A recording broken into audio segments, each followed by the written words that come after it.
নৌকায় লোক বেশি উঠলে নড়াচড়া করতে হয় না, নৌকায় লোক বেশি উঠলে চুপচাপ বসে আল্লাহকে ডাকতে হয়।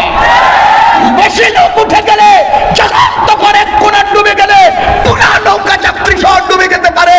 সুতরাং নৌকায় লোক বেশি উঠলে লাফাইতে হয় না, উশৃঙ্খলতা করতে হয় না, লাফ দিতে হয় না, বিনয়ী হতে হয়, নীরব হতে হয়, আল্লাহকে স্মরণ করতে হয়। খোদার কসম, তোমাদের নৌকায় লোক বেশি উঠেছে, লাফানি শুরু করেছে, উশৃঙ্খলতা করছে, বেয়াদবি করছে, বেশি দিন নয় ডুবে যাবে, ডুবে যাবে, ডুবে